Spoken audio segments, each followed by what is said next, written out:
Hi, I'm Cindy Halpern and want to discuss the progress that disabled people have made in today's society versus in the society of Vienna, Austria, my mother's day.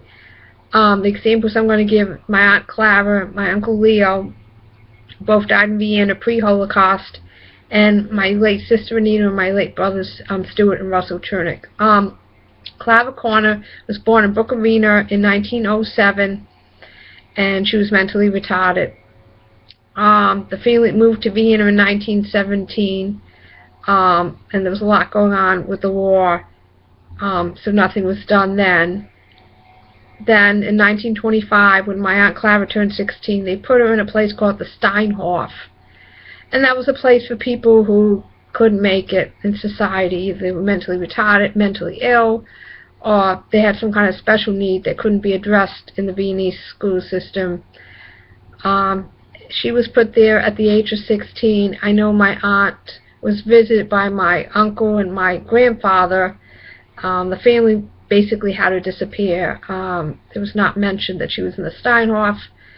And when she died, 1929, of tuberculosis that she got from being in this institution, nobody went to her funeral. She was buried in the Jewish cemetery. She did have a rabbi, but nobody attended her funeral. It's as if she disappeared off the face of the earth. Now with my Uncle Leo, who had Duchenne muscular dystrophy, he didn't disappear off the face of the earth. They managed him at home. I guess he stopped going to school and he stopped walking at maybe age 12. Maybe he was tutored at home, possibly, because my grandfather was a Hebrew tutor, and maybe there were other tutors in there. I really don't know.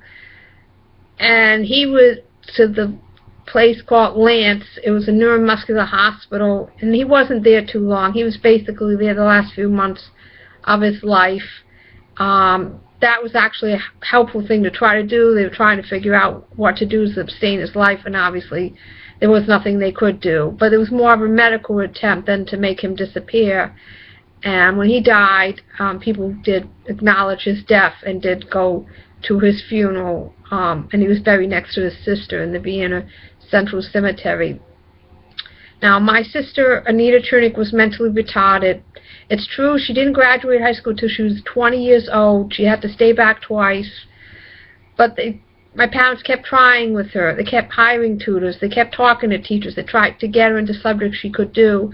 She was actually good at home economics, so we encouraged her in that. And then she actually stayed home until she was 25 years old, and then there was a rift in the family where Anita wasn't listening to my parents anymore, and she was really, her actions were basically endangering me. I was 10 years younger, and she didn't get along with me too well. And basically, for my safety, they put her out.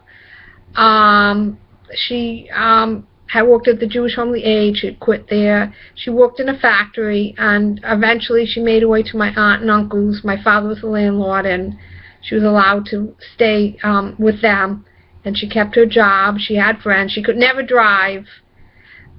She actually did go to hairdressing school, but the instructors really told my parents that they really passed her, but she really wasn't supposed to be passed. She really couldn't do the work, and they said she would never be hired, and she never was hired. But she enjoyed going to the beauty supply shop and buying supplies, and Anita had her friends. She went on trips with friends and with groups, and, you know, after my aunt and uncle died, she didn't have as great of a lifestyle anymore. Even though my mother paid the oil and there was no rent to pay and that kind of thing. And Anita ended up dying at 45 of a massive stroke because she didn't take high blood pressure medicine, and my mother didn't know that she wasn't taking it, and Anita ended up dying probably prematurely. That's something that could have been helped. But even so, even though that is a tragedy, the difference between my Aunt Clara, who died at 21 in Steinhof, and my sister Anita, who died at 45, basically having friends and support system and living in the community, that's a big difference. And my brothers, well, my parents, of course, did everything for them. They went to school, they had friends, they went on trips. Everything that could be done for them was done for them. And Russell, the last few days, did die in the hospital.